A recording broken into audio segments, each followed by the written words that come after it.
अज्ञानतिमिरन्धस्य ज्ञानाञ्जनशलाकया चक्षुः उन्मीलितं येन तस्मै श्रीगुरवे नमः। नमो ॐ विष्णुपादाय कृष्णपृष्ठाय भूतले श्रीमते भक्तिवेदान्तस्वामिनिति नामिने। नमस्ते सारस्वते देवे गौरवाणी प्रचारिणे निर्विशेषशून्यवादी पाश्चात्यदेशतारिणे। वाञ्छाकल्पतरुभ्यश्च कृपा सिन्धुभ्य एव च पतितानां पावनेभ्यो वैष्णवेभ्यो नमो नमः। जय श्री कृष्ण चैतन्य प्रभु नित्यानंद श्री अद्वैत गदाधर श्रीवासादि गौर भक्त वृंद। हरे कृष्ण कृष्ण कृष्ण हरे हरे, हरे Ram Ram Ram Hare Hare. Hare Krishna. Very happy to be with all of you again today. Although I have several programs lined up one after another, I would love to always come for this program because you all are so sincere. More than 400 of you are on time, dot on time, only I am a little late today. Actually, this sincerity is the price that you need in spiritual life. If one is very enthusiastic, then one can attain the shelter of God very easily.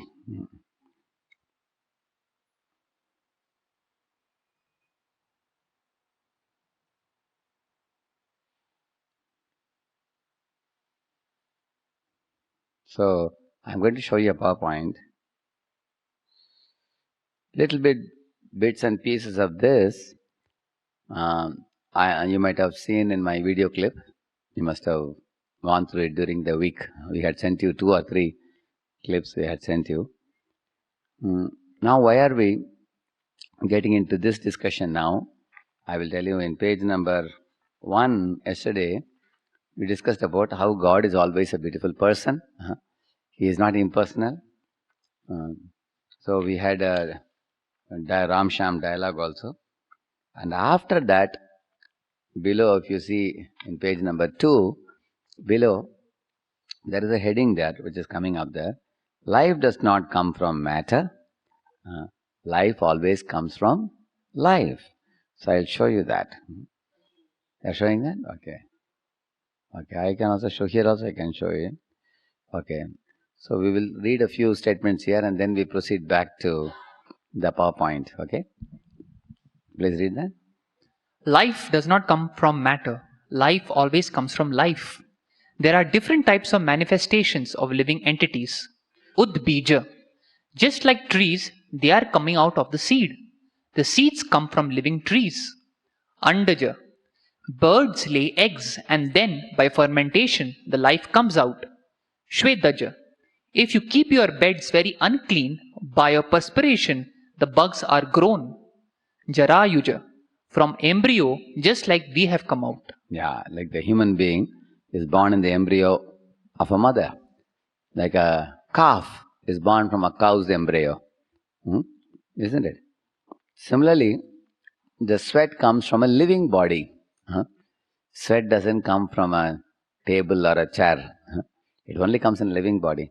So you will always see that the living forms come only from living bodies. Read further. So, there are different processes of begetting or giving birth to a living entity. But the main point is this. Life always comes from other living forms. Life never comes from stone or air. If God is the source of everything, then just as we are tiny living entities, God must be the supreme living entity. Yeah.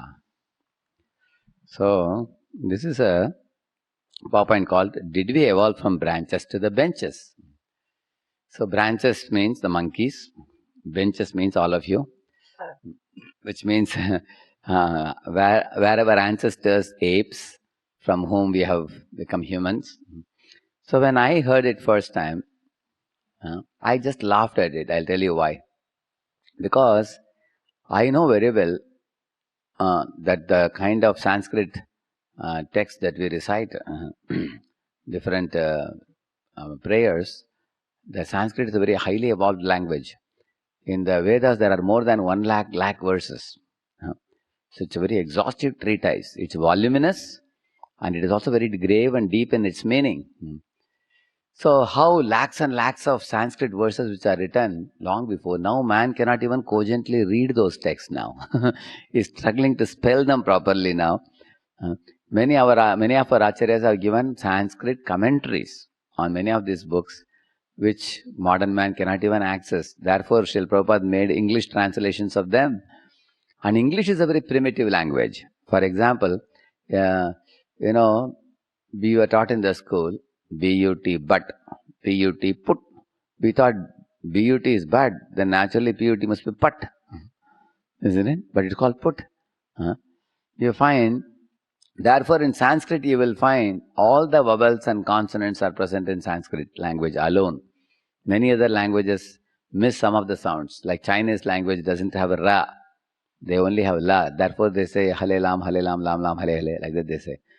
But after coming to our society, Krishna conscious society, they also start chanting Hare Ram after that. Because some languages don't have some of the sounds and vowels and consonants. They don't have. Therefore, modern day people have found out that the Sanskrit is such a versatile language that we can accommodate all the languages within the sound of Sanskrit. In fact, you may be knowing in your own mother tongue, say Hindi or Marathi or any other language, there is Tad Bhava, Tad Sama, we call it. Tad Bhava means directly words have been borrowed from Sanskrit into your language. Tat Sama means equivalent words are used. For example, in Sanskrit you call Pita, it becomes Peter in Latin, and then it becomes father in English. Mata becomes mother. Duhitra becomes daughter. Swasra becomes sister. Brata becomes brother. And Tattva becomes Toto in English. So we can show many similarities. Like in Sanskrit, Divya. In English, divine. You can see the similarity? Divya, divine. Similarly, Durga. From that the word comes duress, durable. So you can find the roots of many languages in Sanskrit. The original word comes from Sanskrit. And if our ancestors were highly evolved in spoken Sanskrit, in written Sanskrit, and they have made such voluminous 1 lakh verses, can you consider them to be people of Stone Age who are throwing stones at each other? And in the same manner, when you read Mahabharata, Mahabharata talks about Kurukshetram. Kurukshetra is even today a station in North India. And if you go to the Kurukshetra battlefield even today, near that there is a Bhagavad Gita museum where they have kept many of the excavations from the time of Kurukshetra also. And there are many detailed things given there about the nuclear fuels that were used, like Brahmastra or Shabda Ban. All these things which were used at that time, there are a lot of detailed analysis has been done. So you can see that Bhagavad Gita museum there, or Mahabharata museum. You will get to know more. So yes, a place called Kurukshetra has existed long before. And the epic Mahabharata talks about it. So now there are, similarly Dwaraka, we have a Professor Rao. He did a doctorate thesis on study of Dwaraka, excavation from the ocean. Even today, the ruins of the palaces of Krishna, which have become covered over by the water of the ocean, they are still there. The coins are there. The different type of metallic and stone items which were used and engraved, all those things are available now. In fact, not just one professor. You go to internet anywhere and you can check about Dwaraka excavations. Professor Rao, you can check. I checked it. I found there are many articles available in internet, and there are photos also. So And our seniors can also give you a movie clip of 20 minutes to half an hour on Dwaraka also. We also have it. So Professor Rao says this is a very great opportunity for research. And then at the end of the research, he says a personality called Lord Krishna definitely existed 5,000 years ago. And that's the conclusion. So in this way, many archaeologians are gradually excavating and finding out that very rich civilization existed long before. Like we have studied about Mohenjo-daro and Harappa, we have studied, isn't it? So even much older than that. In fact, the Greek civilization, they got lot of inputs from our Vedic civilization. The Vedic culture was present all over, everywhere. Therefore, you might have seen the Japanese devatas whom they worship are all the same devatas as we worship. Brahma, Indra, Ganesha, all these personalities. You will see. So in this way, Vedic culture is the most ancient culture. It has been coming down since the dawn of creation. So according to Vedic culture, the first created living being on earth is Brahma. And from Brahma, down the line, if you see, Saptarishis came, and then the Gotrams came, and then the lineage of different Gotras, they were coming down. And in this way, the human beings have come from humans. So, but on the contrary, in the 18th century, when Darwin was proposing an idea about how one living form changes into another. So his idea is like this: you take a Luna and you pump it, it becomes a Maruti. And then you take a Maruti and you pump it, it becomes a Innova. And then you meddle with Innova a little bit and then it starts flying like a plane. That's what he is saying. He is saying one vehicle changes into another. That is his proposal. Whereas the Vedas say, there was a driver who was driving Luna and he gave up the Luna because he got a very good job. Now he purchased a Maruti. Now he is driving Maruti. Now he got even more money. He threw away the Maruti, he sold it off and then he purchased the Innova. And then now he became a multi-millionaire now. He has his own chartered plane now. He drives a plane now. So the owner is same, but he's changing the vehicles. That is Vedic knowledge. And here Darwin says, you are changing, your one body is changing into another. And ridiculous proposals is giving, like how did the whale come in the ocean, such a big creature. He says that a bear, was very hungry. He couldn't get any eatables in the forest. So he saw mosquitoes were flying over the ocean. And then he started opening his mouth. He was shouting and trying to capture the mosquitoes. And in the course of doing that, he turned into a whale. He's telling children's stories to you. And those who believe him are fools. They are being cheated like this. And similarly, you ask him about the squirrel. He says that how from the squirrel the birds came. He says, how? Because the squirrel wanted to get some fruit. It was little away. He jumped from one branch to another and suddenly he became a bird, he is saying. So, ridiculous proposals. And actually many people, because they don't have Vedic knowledge, they are getting fooled for nothing. So you can see this show here, The Source of Cosmos. You are showing it now? Yeah. Please read it quickly.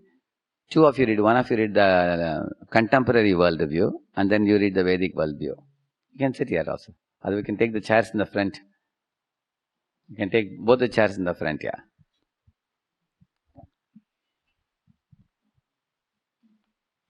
Contemporary worldview. Yeah. Everything originated from a Big Bang. There is no God whatsoever. According to the Big Bang theory, everything began from a point of infinite temperature, infinite density, infinitesimal in size, that is physically indescribable, mathematically unverifiable, beyond all conceptions of space and time. What kind of scientific theory is it? Ask yourself. You cannot mathematically verify it. You cannot physically describe it. And it is beyond conception of space and time. Yet you are forced to accept it to be a scientific theory. According to me, the belief is given a different garb. Faith is given a different garb. Basically they are saying, don't put faith in God, put faith in us. That's all. Because this is also a blind faith. Because you cannot verify it. People think that science means you can verify everything. Here they are clearly saying you cannot verify it. Then what kind of science is it? Tell me. Go ahead. Vedic worldview. God created everything and everyone. The very word cosmos means an orderly, harmonious, systematic universe.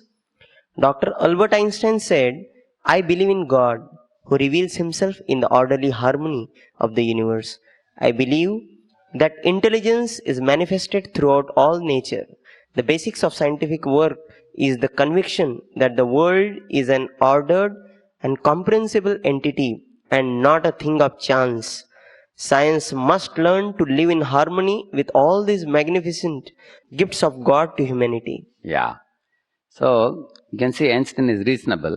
He is saying, why does he believe in God? Because he says that certainly his intelligence is manifested throughout the nature. I showed you yesterday many things in nature. And then he also says that, the very meaning of the word cosmos means orderly, systematic, harmonious universe. It is not some flotsam jetsam just floating here and there. Yeah. So, where did this entire beautiful universe spring from? Is it from a big bang or it is from a big brain? Like you see here, Lord Vishnu, Mahavishnu, from whom all the universes are coming out and expanding. So this is the difference between, atheistic people who think things came from a big bang, and the devotees of God who admit honestly the fact that there is a great giant brain. That's like you have a brain, you invent something. Like Newton's friend asked him, Newton asked his friend that this gyroscope which you have made with a crankshaft, this required your little brain. Similarly, God has made the universe using his giant brain, isn't it? Yeah. Aham sarvasya prabhavo mattas sarvam pravartate. Krishna says, I am the source of all spiritual and material worlds. Everything emanates from me, he says. Yeah. This I showed yesterday. Okay, come again. You can continue. Now that was about origin of universe.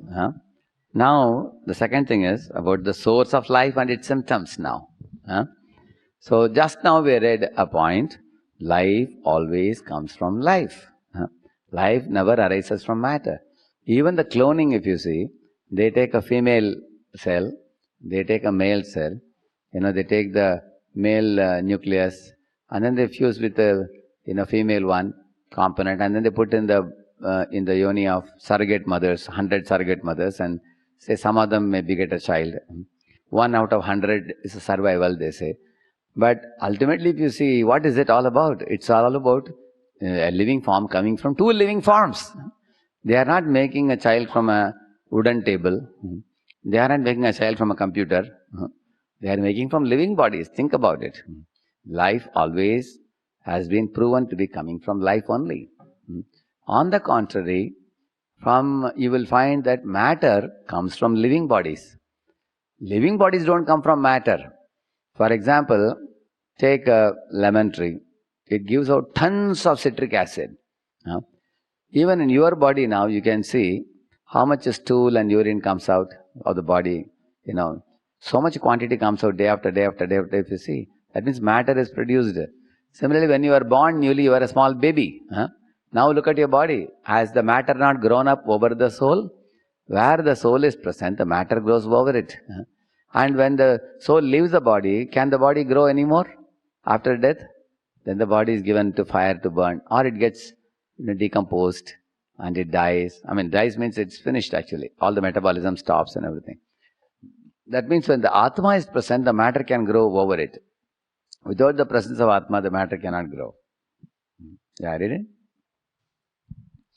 The theory of evolution, as is currently prevalent, teaches the first living organism developed from non-living matter.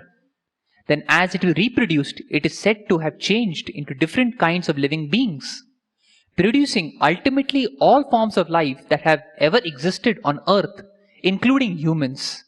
And all of this is believed to have been accomplished without intelligent direction.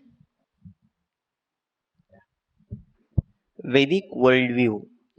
Chemicals do not produce life. Life produces chemicals. And I gave the example of ordinary lemon tree, isn't it? Yeah.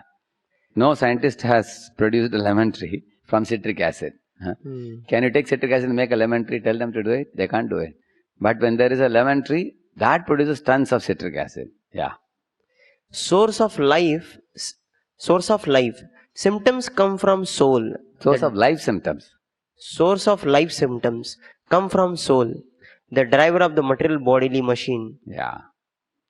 So this you all have studied in the Discover Yourself. So I'm not going to dwell on it. He says, Dr. Monson, Harry Monson says that the body contains all these chemicals, and ask yourself, are you this stuff, or you are something more than that? Are you calcium, phosphorus, or anything?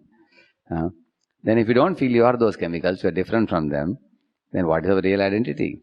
And then you have learnt about the soul. The yellow one is the soul, and then dotted one is the Man, Buddhi, Ahankar, and outside the covering of gross body, Bhumi, Rapa, Nala, Vayu, Kam, earth, water, fire, and ether.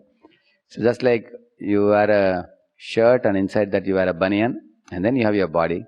Similarly, the soul has two coverings over it. One is the gross body, one is subtle body. At the time of death, according to Vedas, the gross body is lying down, and the soul covered by the subtle body is coming out, and in the mind you have desires to execute. I want to do this, I want to do that. Then the body is the subtle body takes the soul to the next body, where you give shape to those desires. Therefore, Prabhupada says mental existence transforms into a tangible form as soon as there is an opportunity. For example, there was one boy Prabhupada saw in Hawaii. In the ocean, he was doing surfing in the morning. So from morning 6 to afternoon almost 12 or 1 o'clock, he was playing in the waters, surfing. So Prabhupada looked at the boy and said to devotees, look at this fellow. He doesn't want to come out of water. He's simply playing, surfing in the water all days, since morning till midday. And Prabhupada said, therefore the material nature will award him the body of a fish. Why? Because he wants to enjoy in the water only. He doesn't want to live a human life. So mental existence transforms into another tangible form as soon as there is an opportunity. When this boy dies, the soul will come out and his mind will say, I want to enjoy this. And then he will take such a kind of body. You can see that. Like one time, a millionaire, he never had interest in God. He would just be eating, drinking, merrymaking in his life. And one time when the death suddenly approached him and he died, in the next life he went on to become a cobbler, where just 2 lanes ahead of his house. And when he became a small cobbler boy, one day somebody came to mend a shoe, gave it to him. So when he looked at that boy and his sister, girl, he thought very familiar face. I've seen them somewhere. So he told them, sir, I will mend your shoes and bring it to your home. Tell me where is your home, I will home deliver it. So then they gave the address. So the boy repaired the shoe and everything, went to the home. As soon as he entered the lane and he saw the house and the trees inside the compound, he immediately remembered, oh, this is my house. And this boy and girl, they have grown up so much. They are my son and daughter. So when the watchman opened the door, he told the watchman, hey, go and tell him that I am his father. In the previous life, I was his father. So I have come to see my home. So the son and daughter thought this fellow has gone mad. He's gone berserk. Because he is a cobbler, probably he want to claim some relationship with us and take advantage of our money. So with the same shoe he repaired and gave them, they bet him and drove him out. And that is the way this world is. You may be a millionaire now, 20, 30, 40 years down the line, who you will be? Because our subtle body takes the soul to the future bodies and we keep on changing bodies. Yeah. So when a person dies, people say he's passed away. The body is very much there, but it's different from the body. Like the soul is coming out of this body. Yeah. And soul has consciousness. Okay. Now what is life? What is death? Read it. Contemporary worldview.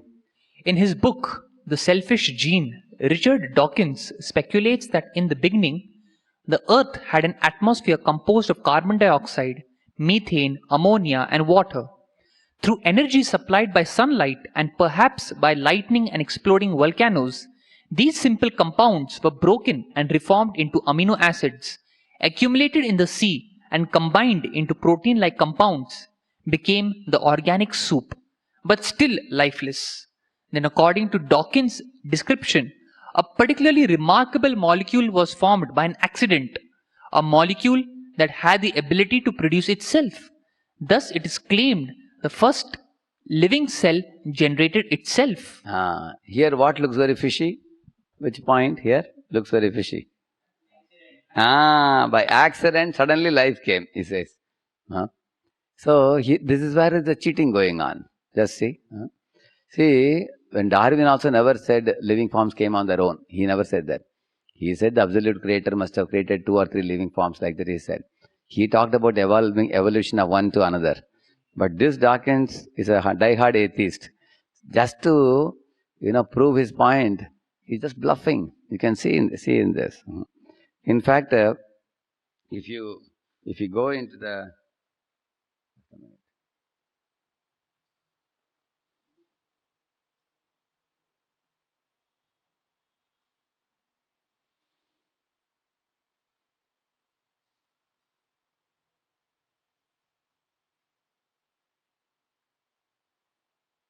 So I'll show you just...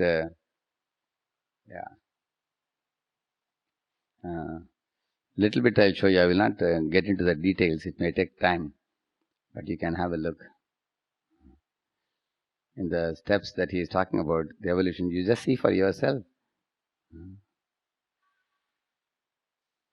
See, just now he told that these are the possibilities. He said, see the problem 1, what scientists faced. Read that problem 1. Was oxygen present in the Earth's primitive atmosphere? Explanation. With oxygen present, simple compounds originally present in the primitive atmosphere wouldn't combine to form amino acids. Without oxygen, the amino acids formed would be immediately decomposed by the cosmic rays. Solution. Oxygen is clearly necessary for amino acids to be preserved for the next stage in the spontaneous generation of life. Yet, the presence of oxygen prevents the formation of amino acids. There is no solution to this problem. Now you understand, no? It's the first step. If oxygen is present, then amino acids can develop. But oxygen, if it is at the same time, it prevents the formation of amino acids, isn't it? Now see the second step, what happens problem. Yes? Was energy supplied by sunlight or lightning or volcanoes present or not? Explanation. If energy was not present, simple compounds would not have split and no formation of amino acids would take place. If energy was present, that energy would immediately decompose any amino acids formed into simpler compounds. Solution. Amino acids just can't be formed without energy, and with energy they can't survive. There is no way spontaneous generation can proceed beyond this stage. You can see, this is the second step. If it is, a solution is, now you will see the third step, you will see, where the amino acids inside the what, right till now amino acids are not yet formed, and they cannot form also. You understood why? Let us assume that somehow they formed. Again, that's by chance only when they form. Then should they stay inside water or outside it? So he says here, if they are inside water, they will undergo depolymerization. If they are outside water, they will be evaporated by the cosmic rays, he's saying. So solution is, amino acids have to be in water for reaction to continue, but that very water inhibits further combination, he says. So in this way, this is the third step. And fourth step, how did specific amino acids form in the organic soup? See, there are more than 100 amino acids, but only 20 are needed for life proteins. So, in fact, amino acids are right-handed and left-handed. So, in that specific 20 amino acids are only supposed to be taken. Just like if you take a scoop, and there are white nuts and black nuts, you are supposed to get only the left-handed, and that too only 20 varieties. So he says, physicist Bernal, he says, we may never be able to explain it. He says that. How did the right, and then he is giving an example here. 20 specific left-handed amino acids need to combine in a specific sequence to form a protein useful for life.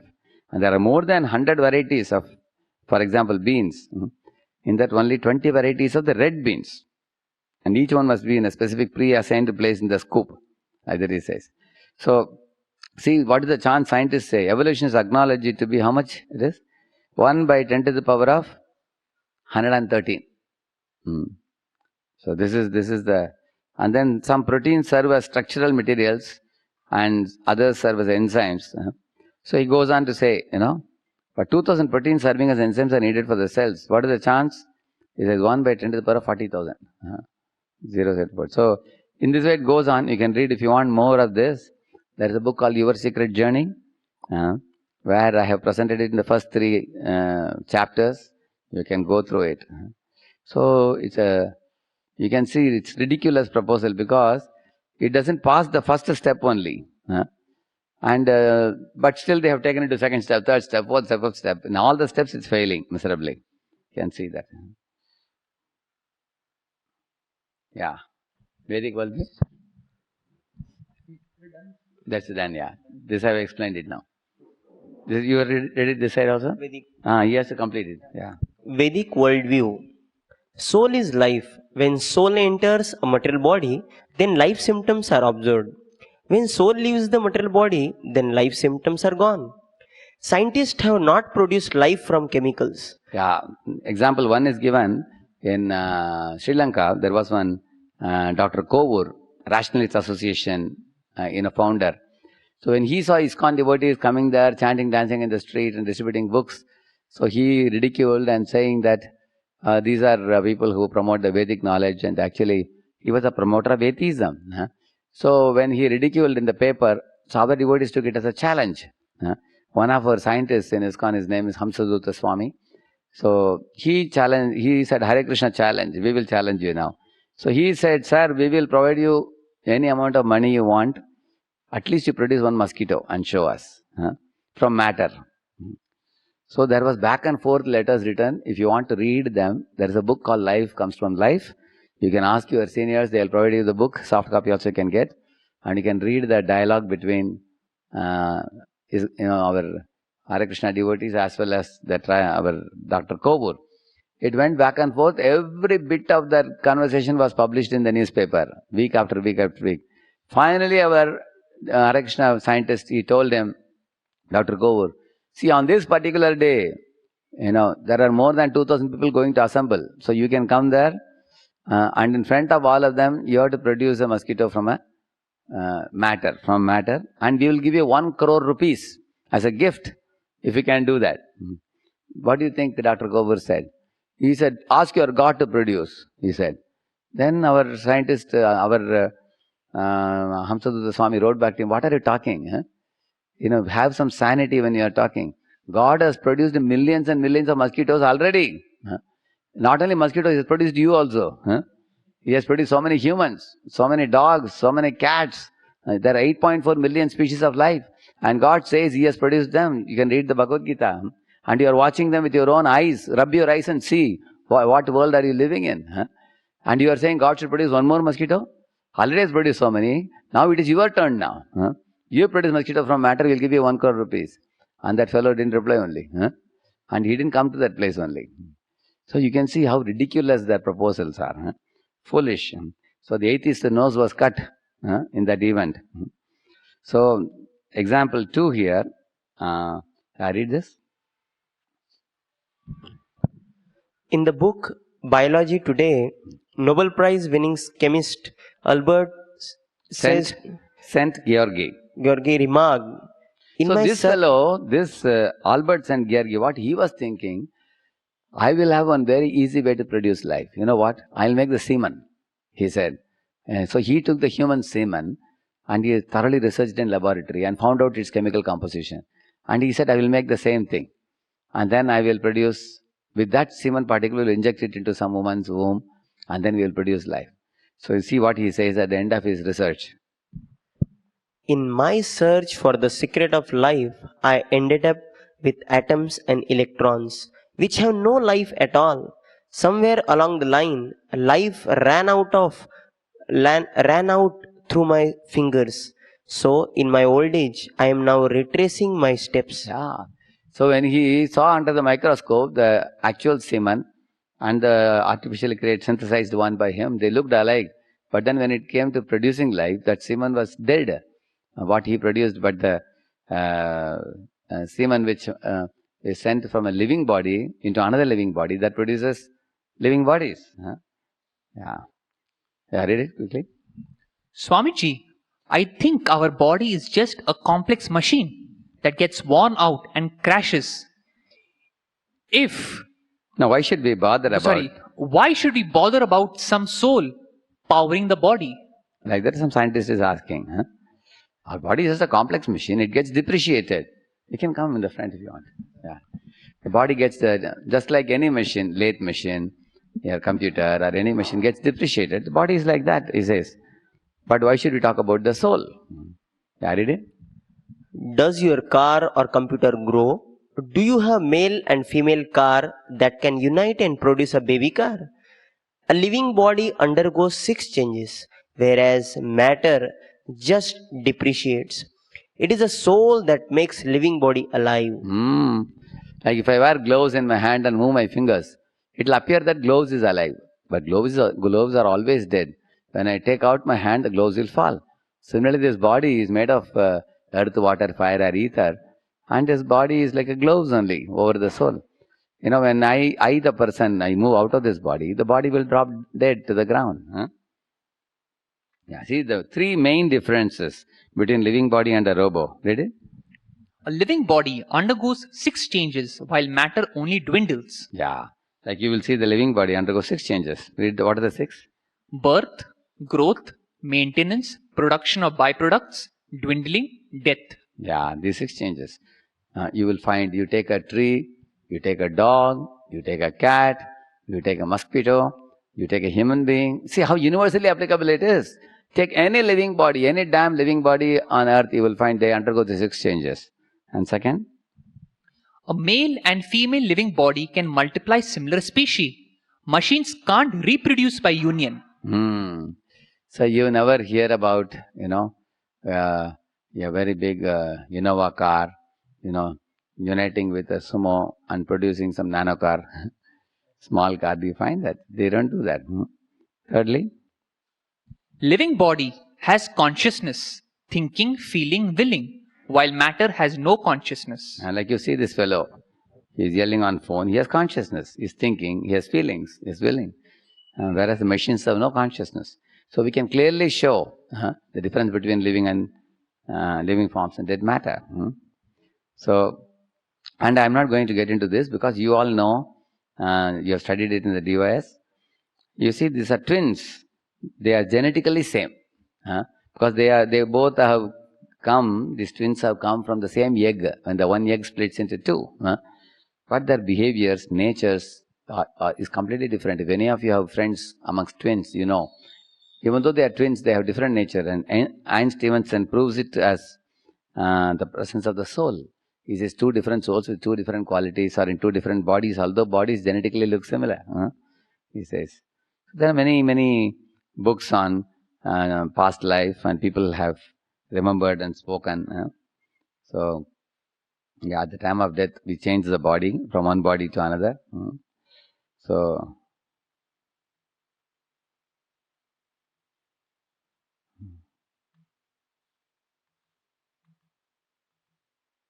I think it doesn't. Okay, let's go ahead. Yeah, soul transmigrates from one body to another time. I told you about this. Okay, what about our ancestors? I read it. Contemporary worldview. Your ancestors were apes who gradually evolved into primitive Stone Age men and finally the most advanced modern man. Yes. Vedic worldview. Your ancestors were socially, politically, religiously civilized and cultured humans created by God. Yeah. Origin of civilization gradual, arising out of crude, brutish beginnings. Civilization, Vedic worldview. Civilization complex to begin with. Any cave dwellers were contemporary with civilization. What is the meaning of contemporary? Like right now you are all saying, there are city people living in city. There are village people living in villages. Then there are tribal people living in practically forests. You find they are all contemporaries. Correct, no? You will find there is somebody who is doing postdoctorate fellowship in Harvard or Massachusetts is doing. And there are people who are Angota Chap, we say, they are illiterates. They may be tribals living in the jungle. They are contemporary. And this has always been the case since the dawn of creation. All varieties of people are there. It is not that the people who are like tribal, undeveloped people, they were Stone Age people hitting one another with stone. Gradually they evolved into the Cro-Magnon man, as these people are assuming. Yes. Language evolved from simple animal sounds into complex modern languages. And that's what the scientists were thinking. Initially they had no language, gradually he developed it. But yeah. Vedic worldview, language contemporaneous with man, ancient languages, that is Sanskrit, complex and complete. Highly complex and complete. And they are very rich in wisdom. And not only they are high sounding Sanskrit words, they also have deep meaning and they have so much connection to life. Today, there are books like Bhagavad Gita for modern management gurus.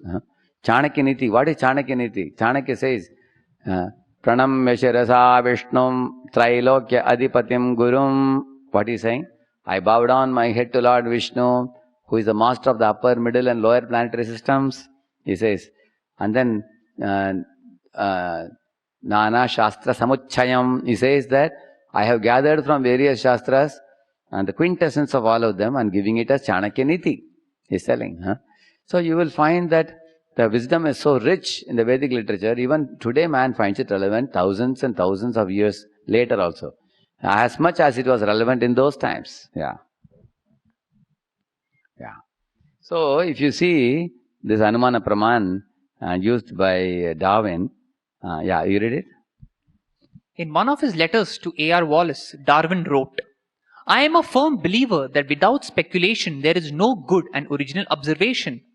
After 5 years' work, I allowed myself to speculate on the subject and drew up some short notes.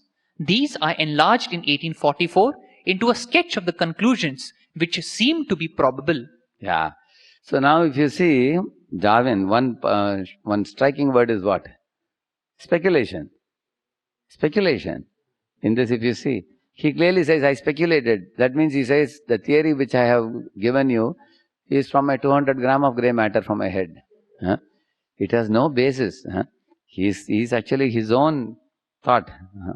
So, for example, this is what I told you about the black bear, in North America, how it opened its mouth, was catching like a whale, insects in water. In those extreme cases, he must have. So he's saying the bear into the whale. Just imagine. This is his assumption. Gradually it opened the mouth bigger and bigger and it got the big mouth of a whale, he's saying, bear. Ask yourself, the bear has got lungs. And the whale which is swimming in the water. Similarly, the whale is supposed to have fins for steering. Whereas the bear has hands and legs and it is a land animal. Like we are land animal, how long can you stay in water? Tell me. Can you stay for whole life in water? You can go for playing in water. Can you stay forever there? Similarly, here he says, you look at this giraffe, what he says, those who are browsers of the greenery in the trees, they stretch their neck so much. And those who could stretch the most could only survive, and others couldn't survive, he says. But actually the others, what about the quadrupeds or the four-legged animals which lived at the same time? They were eating grass from the ground.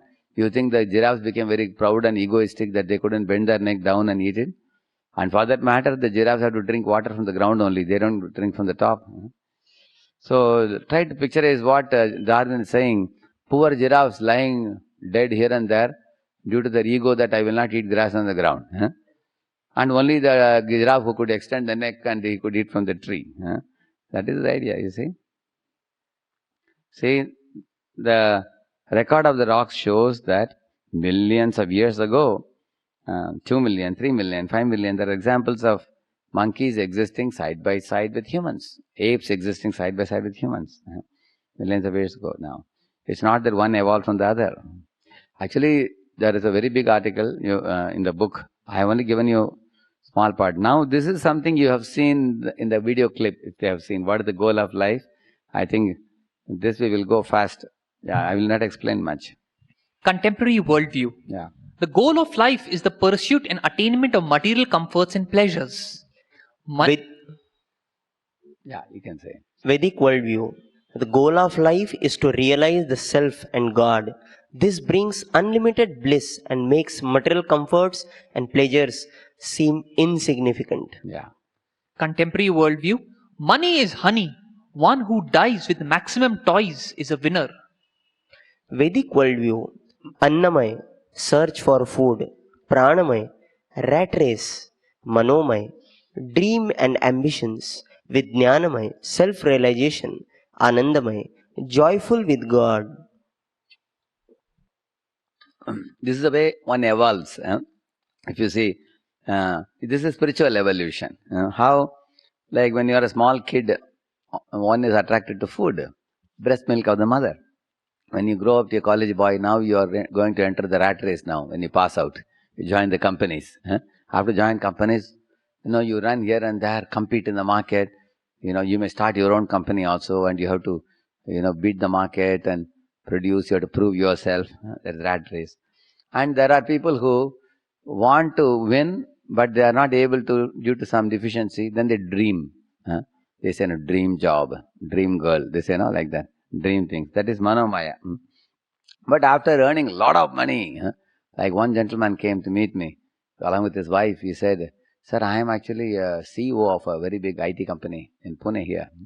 And he said, my wife is a dentist and she has her own hospital. She runs. Although we have 2 sons, small kids, something is missing in my life. I'm not happy. So it was on a Wednesday, daytime they had come to meet me. I said, your company is not there today. He said, company is there, but it is my company. I can always go anytime I want. We have a lot of freedom. And she also does the dentist work only in the evenings.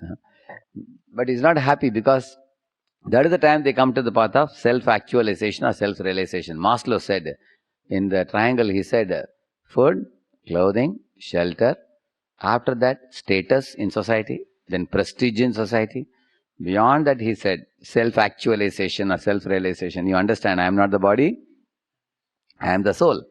And then you come to the Anandamaya stage where you understand, not only I exist, my Swami, my master, God also exists. Then the sweet sambandha between you and God is established.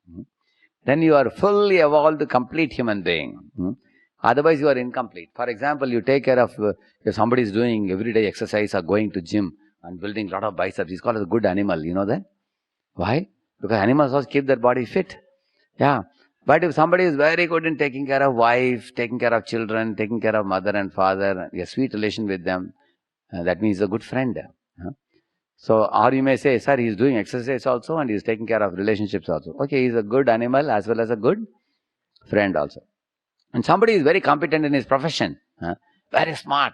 He reads the latest of the books. You tell him what happened yesterday in the world, he can tell you in his field. There are people like that. Just a few minutes ago, what happened in the world, he can tell you. That means he is a good craftsman. Because why good craftsman? He is very smart in his own field. And if somebody is intelligent enough to, search for God and re-establish his loving, sweet relationship with God, he's a good saint. And for you to be a human being, you have to combine all the 4. Good animal, good friend, good craftsman, good saint. Then a human life is complete. Otherwise, what happens? Read it. When we forget God, we become mad after the glitter and glamour of the material world and consider what is suffering to be enjoyment. Lord Krishna taught Arjuna all the secrets of life as well as the wisdom to attain everlasting happiness. Yeah. What happens when we act morally or immorally? Contemporary worldview, you are not accountable for whatever you do. You can get away from the consequences if you are clever enough. That's why you have just escape the police. That's all. You can loot as much money, crores of rupees, and put in Swiss bank, and you can go scot-free if you are smart. That's the understanding. Yeah. You read? Vedic worldview. You are accountable for your every act. The law of karma is an infallible justice. Like karma is pious action, vikarma is sinful action, and akarma is working for God. Yeah. Look at the world around you. If someone is beautiful, somebody is not so beautiful. Somebody is handsome, somebody is ugly. Somebody is stinking rich. Somebody is like this. Poverty stricken. Somebody becomes MD, doctor or engineer. Somebody is a coolie. So who decides? Ask yourself. And we choose a job or a wife or husband and all that. But we don't choose our parents or our face cut. All of you think about it. Your parents were given to you by God. Your face cut was cut by God. You didn't cut your face taking a knife. Isn't it? Who chooses and on what basis? So it's not by chance. So we have studied in the first, our chemical laws, physical laws, thermodynamic laws, all of them are there. That means this world, even insensible matter is governed by laws. How can living forms not be governed by laws? Think about it. Yeah. This is the last concluding point. What type of life contemporary or Vedic outlook brings for individuals and for the world? Contemporary worldview leads to eat, drink and be merry philosophy, which results in exploitation and disharmony. Yeah. Vedic worldview leads to a life of inner satisfaction, which is in harmony with nature and the maker of nature, God. Yeah. Fuels, the contemporary worldview, fuels immorality, greed, corruption, etc. Thus, criminalism, cutthroat competition for money, illicit behavior, etc. shoot up, increasing the vigilance and punishing work for the government. Like you see, India is a spiritual capital of the world. Whole world comes to India to learn about spirituality. And America represents material advancement. Several hundreds of times America has been materially advanced. So if you see, when you go from east to west, you can see in America the population is 20 crore and the number of jails is 1.5 lakhs. And in India the population is 120 crore. So how many jails should be there? Just make a simple mathematics. 6 times. Yeah, there is 20 crore. So this 120 crore means 1.5 multiplied by 6. Correct, no? That comes to how much? 9 lakh jails. Supposed to be 9 lakh jails. But in India, the number of jails is only 50,000. Why? You ask any of the ministers and prime minister, because there is no need for more than 50,000 jails, because people don't do such criminal activities as it happens in a materialistic place. Because people are guided by word of God, laws of God, the Vedic literature. Even average man knows God is watching. The Vedic literatures have given such a deep-rooted culture that people don't have to go to jail to reform. So you can see how materialistic civilization creates such criminalism, cutthroat competition, greed and corruption, immorality. And on the other hand, you can see the Vedic worldview creates a life based on values, good habits, morals, and spirituality and everything. Yeah. You read that? Vedic worldview inspires a life of principles like morality, satisfaction, honesty, etc.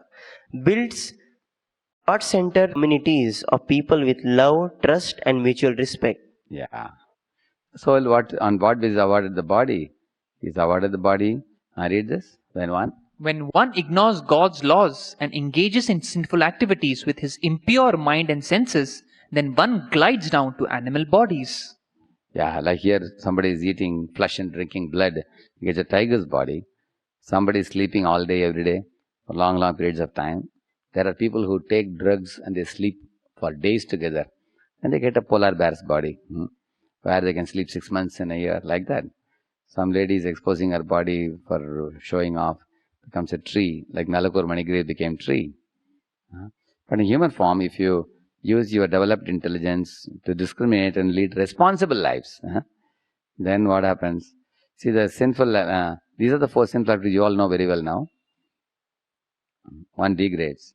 But if one, these are like austerity. Voluntary restraint to gain unending happiness. Here you are seeing someone engaged in spiritual life, chanting Hare Krishna, and cultivation of knowledge by studying Bhagavad Gita, associating with saintly people. Then we gradually return to the kingdom of God. Okay, so this is a poem. So now coming back to our booklet. Okay, the match the following, can tell them to do. Match the following, tell them. Hare Page Krishna. number 3. The students there is an exercise, match the following. Students are kindly requested to solve it. Acha, the one thing on the left side may have. Okay, I think it's only one. I think, yeah, correct. I have the answer. I'll display it here only.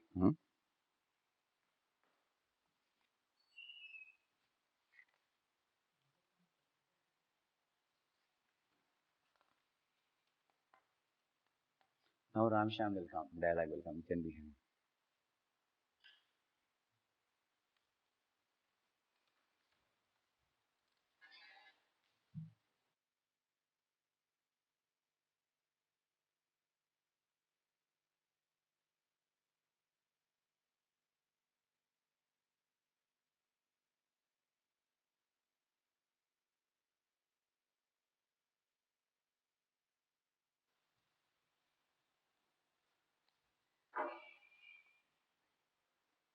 So it's very easy. Now I will show the answers. Can I show? It's a short quiz only. Yeah. They can check the answers. You can tell them. See the answer. Tell them to see it. You can read which one is which one. Udbija. Udbija, pumpkin. Yeah. Why? Because when you sow the pumpkin seed, then it gives rise to that. Correct? No? Andaja means egg. Andaja, lizard. Yes. You've seen sometimes the egg falls down and lizard comes out of it. Shvedaja. Shvedaja, bed bug. Yeah. Next one. Life always. No, Jarayuja. Sorry. Jarayu, calf. Jarayuja means from yoni. Born from yoni. Calf. Yeah. The fifth one. Life always comes from life only. Life only. Yeah. Sixth. Neither God nor we have come from matter. Yeah. Seventh. God and us have same quality of Satchid Ananda. Yes. Eighth. God and us are supreme and tiny living entities respectively. Perfect. How many of them got all the answers right? You can just ask for raise of hand. From that you will come to know. How many got all the 8 out of 8? Please, there is an option of raising your hand if you have got all the answers right. So kindly please raise your hand if you have got all the answers right. Then you'll know the number. How many of them got all the answers right?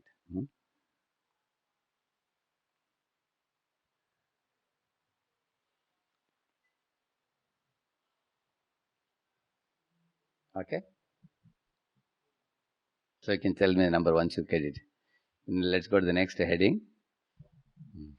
Yeah, read it. Understand God scientifically and logically from Srimad Bhagavatam. Don't manufacture anything on your own. Yes. Srila Prabhupada says, so in this way, if we study Srimad Bhagavatam, we can understand what is the nature of God. Not that we manufacture, but the reason, the philosophy, the authority, everything is there in the Srimad Bhagavatam. So if we simply scrutinizingly study what sort of body God has got, it is given in simple language, Satchid Ananda, and Ananda means blissful, always blissful. You have seen our Krishna, how blissful he is. He is playing on his flute, and his eternal consort Radharani is there. Is he not? According to the Shastras, Shakti, Shaktimatayor, Abhedaha, it is said. That means the Shakti and Shaktiman are one, but they have separated into two, as Radha and Krishna. Or Lakshmi Narayan, or Sita Ram. Have you seen the picture of Shiva and Parvati as Ardhanarishwar? Where half body you see Parvati and half body you see Shiva. Similar to Radha and Krishna also. So, now if you see the sun rays are inseparable from the sun. Isn't it? As soon as there is sun rays. As soon as there is kasturi, there is fragrance also. In the same manner, Radha and Krishna are eternally existing. Now he is going to say more about them. Go ahead. Out of? I think some of them might not have had enough time, I think. I had a little bit rush. Okay. Yes? He is playing on his flute and his eternal consort Radharani is there. Is he not blissful? You like to be happy because you are part and parcel of God. Therefore, you also like that blissful life. Young girl wants young boy, and the young boy wants a young girl to live together blissfully. But that is not possible because it is material world. But the idea comes from God. Janmadi yasya yataha. Where from this idea came? Unless in God the same propensity is there. love between young girl and young boy, where from this idea has come in this world. Therefore it is said, Janmadi yasya yataha. Anything, whatever you see within your experience, that is in God. We are practically sample of God. Whatever propensities there are in God, we have got because we are part and parcel of God. Yeah. Although Radha and Krishna, the beautiful boy and beautiful girl, they are the most beautiful. Ocean of beauty they have. They are attracted to each other. So we may tend to think, oh really? That means they are also doing something like what we are doing here in this world. So I'll just show you one verse. You can see this verse from Srimad Bhagavatam.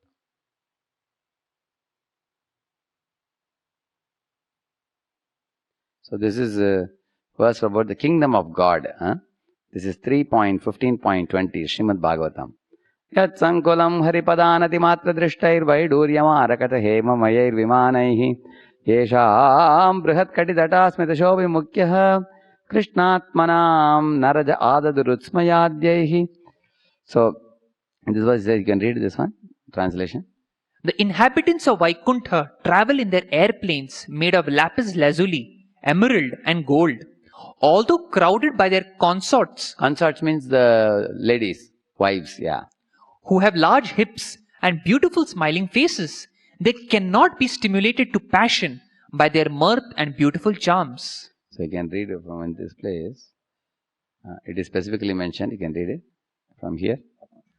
It is specifically mentioned here that a woman's large hips are very attractive.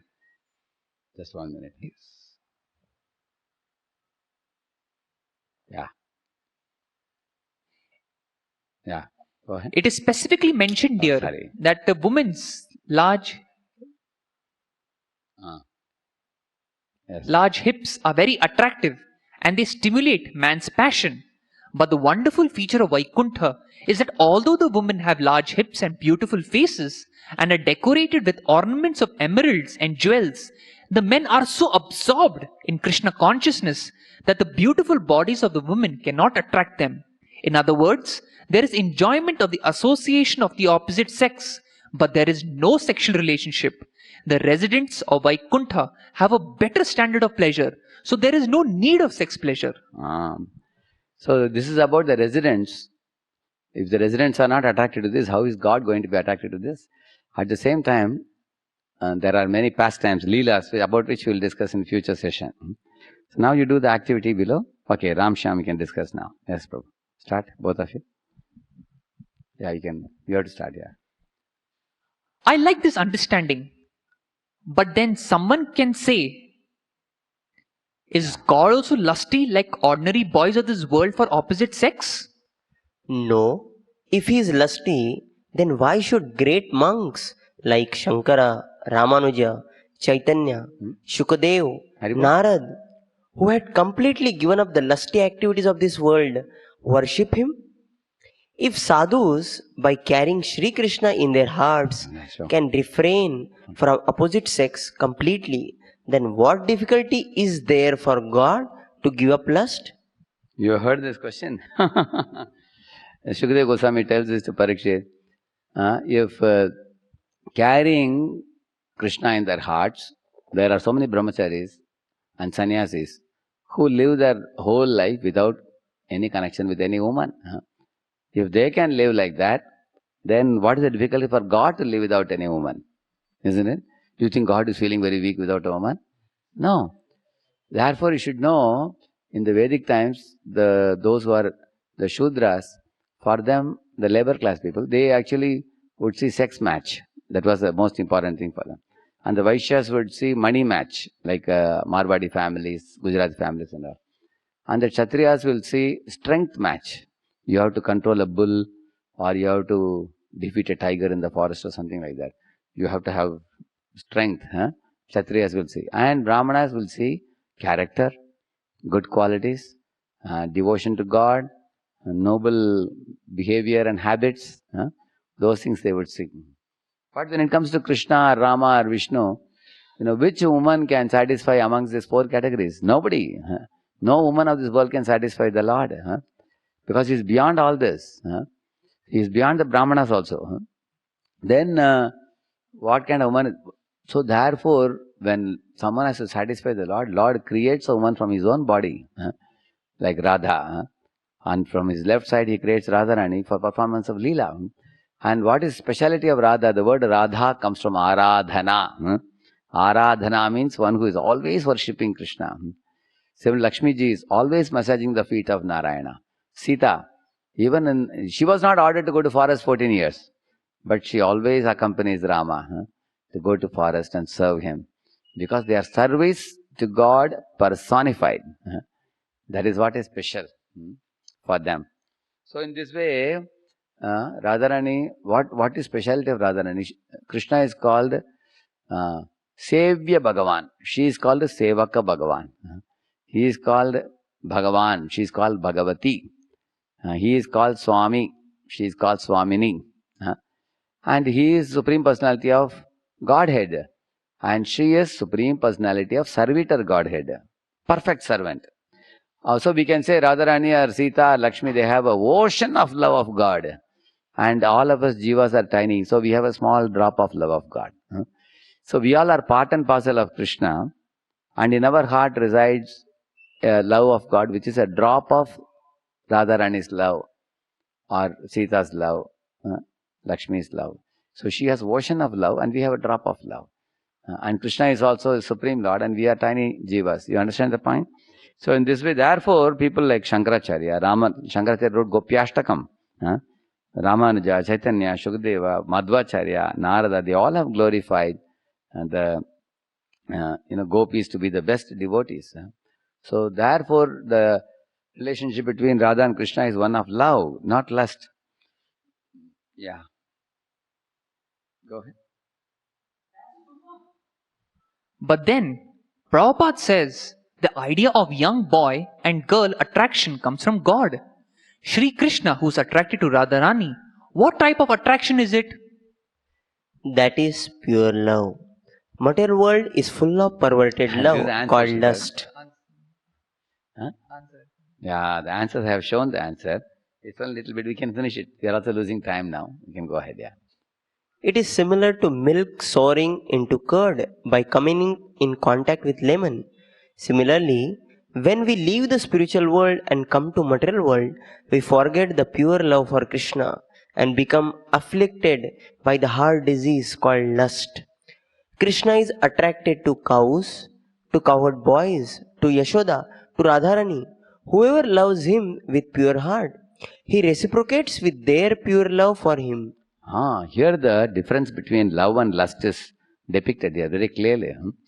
So love is like milk and lust is like curd. When you add lemon to the milk or imli to the milk, it becomes curd. So in Ramayana you will read when Ravana had a big tuft in the top of the head and he carried a wooden staff along with kamandalu with a lot of rudraksha in his neck, with long beard and moustache. He came like a big saintly sage. So when Sita saw him in the forest, oh, here is a saint, I am so happy, I can give him some fruits in charity. She was always in a mood to serve the saintly people. Because she considered saintly people like her father, she wanted to serve. But then the Ravana, when he looked at Sita, he started commenting about her. He said, oh lady, your walking is like a peacock. Your hip is like a damaru. He said, your eyes are like lotus petals. Your voice is like a cuckoo. She said, stop it. She said, you are talking such horrible things. Don't you know I am a married woman? Lord Rama is my husband. And then she asked, although you are dressed in a saintly attire, what kind of talk are you talking?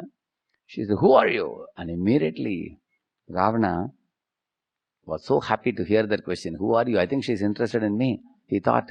And he started telling, I am the Dashanan, the 10-headed Ravana, Lanka Naresh. And I have 5,000 queens there. Do you know that? And I will make you the Patrani. And you will be the chief queen of all of them. I am madly in lust after you. So she told him, you scoundrel, how dare you are talking to another man's wife like this?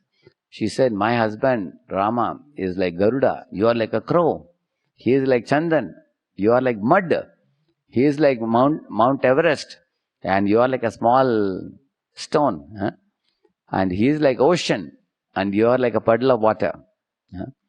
So in this way she told her, and he is like gold, and you are like iron. So she is comparing love and lust, love of Ram and lust of uh, Ravana. So in this way you all understand the difference between love and lust.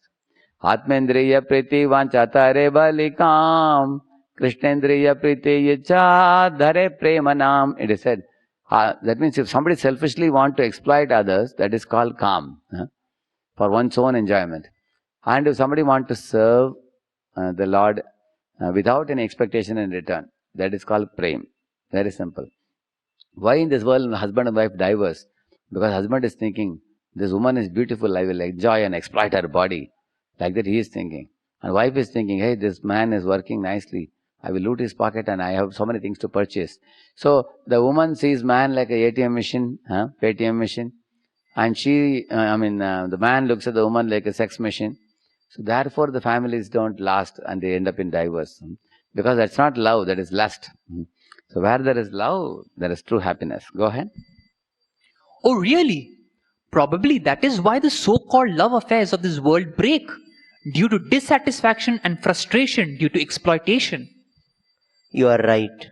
You are becoming smart in understanding the spiritual science, Ram. Thank you. But why can't boys and girls enjoy in this world in love? I am asking this frankly because it feels nice to have romance with opposite sex. Such romance goes on amongst cockroaches, dogs, cats, camels, monkeys, birds and humans too. Pure romance of spiritual love is between the pure spiritual bodies of living beings and God, Shri Krishna. Beside the perversions of the world is like iron, based on exploitative lust which can never satisfy anyone. It is like difference between earth and sky. Love is like the ripe mango of a real tree. Lusty romantic affairs, shadowy reflection of that mango in water or reflection. Yeah, in the fifth session of Discover Yourself, you must have studied about the real mango and the imitation mango, or the reflection mango. So if there's a mango tree in the bank of a river, you will find the reflection of mango in the water, but if you enter the water, you will never get the mango. Similarly, in this world, we are not able to get happiness because it's like a reflection world where the beauties are all fleeting beauty. They don't stay. Yeah. That point is very clear. So what do we do to go from lust to love? Chant Hare Krishna and be happy. That is the first and most important way to revive our forgotten loving relationship with God, Shri Krishna. And we can study scriptures like Bhagavad Gita and Srimad Bhagavatam and learn scientifically God's nature and elevate our consciousness to experience that spiritual love even while being in this world. Yeah.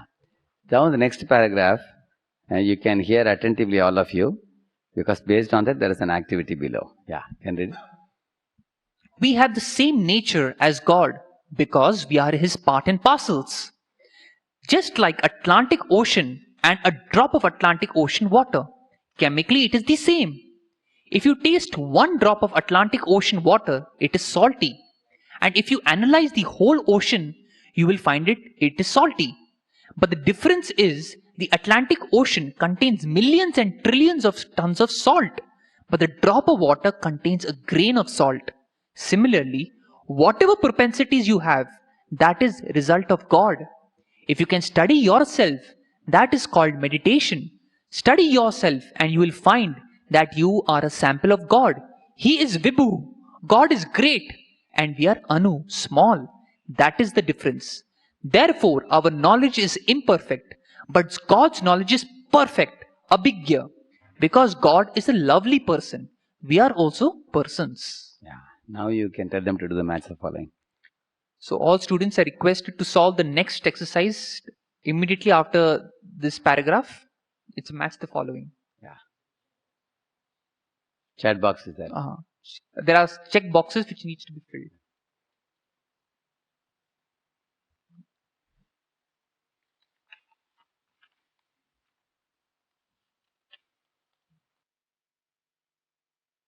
Show you the answers. You all are ready?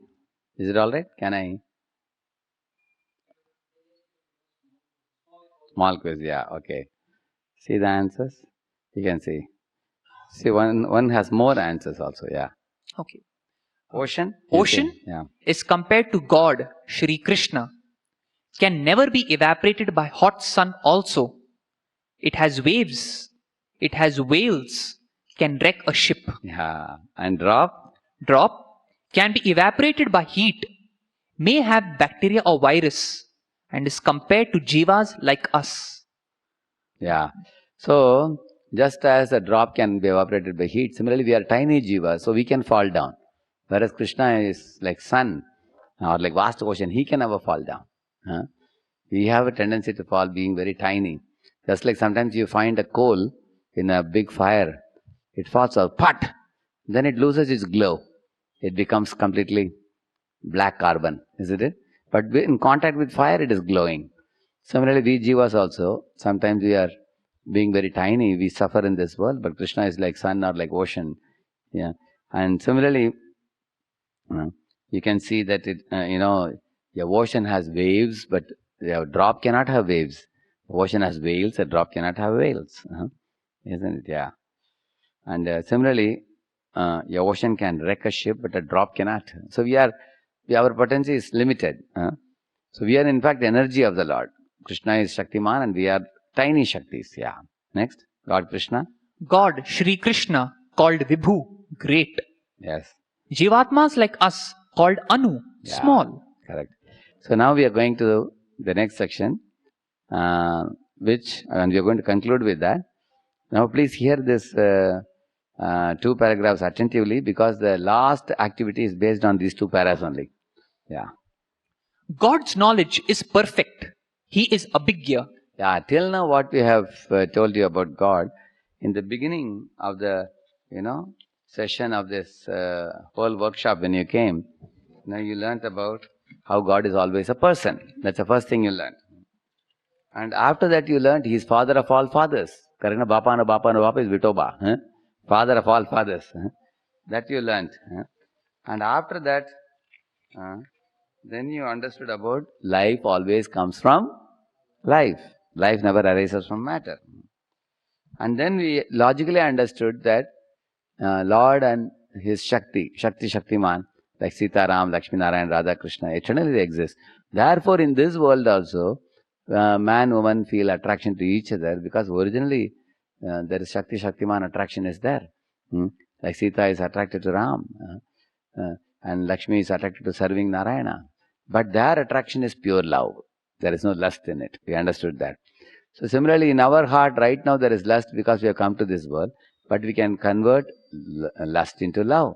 Just like the difference between Hanuman and Ravana. Ravana had lust, Hanuman had love. So we can also do that. We learned that. And then you all did the activities. And then we are tiny and God is great, all that we said. Now we will read the last part. Yeah, yes. Abhigya means fully conversant. Yeah, Jna means conscious. Abhigya means completely conscious.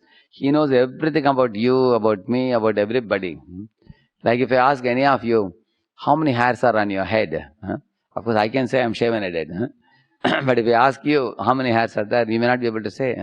It's your own body, but you may not be aware. But if you ask God, He can tell about everybody's head, how many exactly number of hairs are there. That much detailed knowledge He has got about everybody. Like if you take a morsel of food and put it in the mouth, it goes down in your belly and it mixes with gastric juice, turns into blood and circulated all over the body. So you don't know much what is happening inside. But God is aware of each and every minute mechanism of the body. Like our body has one cell which is far more complex than New York City, with all its minutest details. And like that there are trillions of cells in this body.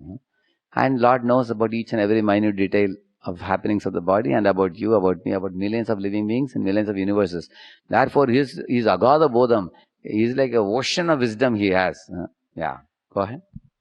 He knows everything because God is the Supreme Father He likes that all his sons, we are all his sons. We go back to him, back to home, back to Godhead. Just like rich father, if his son comes out of home and suffers for want of so many things, the father becomes very sorry that this rascal boy has gone out of home. He's suffering. So he wishes that this boy, let him come back home. I have got sufficient means to provide him. Let him be happy. That is God's mission. That is natural affection of God. Not that because some of his sons are gone astray, God has become poorer. No, he can produce millions and trillions of sons by his desire. And why he is hankering after one son? That is his affection. That is his kindness. Sometimes students ask, why is God concerned about me? It's like asking, say your father has sent you to a city to study engineering, and he's calling you on phone. He wants to create a bright future for you. He wants to see that you complete your engineering studies, earn a degree, get settled in a good job. Tomorrow he may want to see you becoming an entrepreneur, starting a company. He may even give you some money at that time. And when you flourish in your life, then your father becomes happy. If you ask, why, Papa, why are you so concerned about me? I will fail in many papers and I will smoke and drink. You keep quiet. Can you say that? Because he doesn't want you to ruin your body. He doesn't want you to ruin your career. He wants to see you flourishing in life. If a material father in this world is so much affectionate to you, Krishna is a spiritual father, and we are all his spiritual children. Why will he not be concerned about us? Yeah. We are all family members of God. God is never alone. He wants to enjoy pleasure with his sons, family members. Belong to God's family, but because we are out from God's kingdom, we are suffering. In the spiritual world, God is the center of everyone. The cows and calves, the cowherd boys and girls, the monkeys and peacocks, the Yamuna river and the Govardhan hill. Just like if you take a compass and you draw one circle, increase the radius of the compass, make one more circle for the same center, you can draw hundreds of concentric circles, they'll never clash because the center is same. Similarly, in the spiritual world, Krishna is the center, or in Ayodhya, Rama is the center. In Vaikunta, Lord Narayana is the center. So then, there is no clash between living beings because everyone is working around the Lord. But in material world, what happens when jivas come here? They want to be the center themselves. One fellow says, I want to be the center. Another fellow says, I want to be center. Then they are all like different circles with different centers. They clash with each other. Yeah. Because God attracts everyone to himself through pure love, he is called Krishna, the all-attractive. There are millions and trillions of universes, and each and every universe, there are millions and trillions of planets. And each planet, there are millions and trillions of living entities. So all of them combined together is only a portion of God's children. The other children, they are living in the kingdom of God. Their number is far, far greater than us. So this Krishna consciousness movement is preaching Bhagavad Dharma to teach all children, return home, back to Godhead. Now you can do the activity, last activity. In 5 minutes we will conclude the talk. Yeah. So Hare Krishna, we have this last activity that we will be performing for the day. So kindly please fill the blanks in the conversation.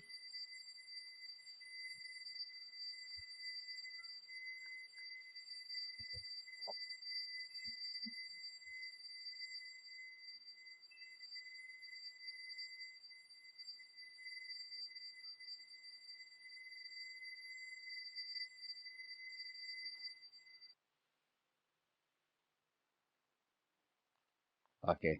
Now you both can read the dialogue. Let us see how many of them get the correct answers. Okay. Go ahead.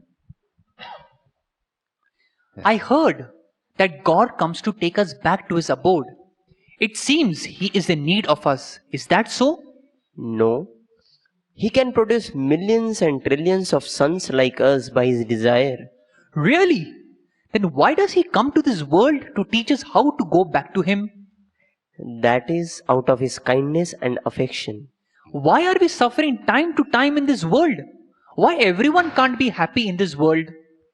We belong to one family, but because we are out from God's kingdom, we are suffering. Oh, I have heard that Krishna or Vishnu is addressed by the name Ananta Koti Brahmanda Nayak, meaning that he is the master of unlimited number of universes. They are only material universes with God's children like us who have forgotten him. But the other obedient children of God, they are living in the kingdom of God. Their number is far, far greater than us. So, I wish to naturally join those obedient devotees of God in the spiritual world. Can your movement help me? Yes, surely. This Krishna consciousness movement is teaching Bhagavad Dharma to teach all children return back home, back to Godhead. I am feeling fortunate to be your friend, Sham, to know such wonderful wisdom. It is indeed a great blessing to have devotee friends like you to relish, share, and remind one another of our true goal of human form of life, Ram. Thank you. Hare Krishna. Hare Krishna. So you all got an idea now, the dialogue. So now what do we do with the questions? I can do one thing. During the week, if they want, I can answer the questions and you can send them like clips. Should you do that? Because today we ran out of time today. I started 15 minutes late also today. And it's close to 4:20 today. Okay. Okay. See, the questions, what I thought, some can be answered by the mentors and some I can answer during the week. So before next Friday, Saturday, Sunday, we will supply them the answers to the questions. Is that all right now? Thank you. Thank you all very much. Hare Krishna.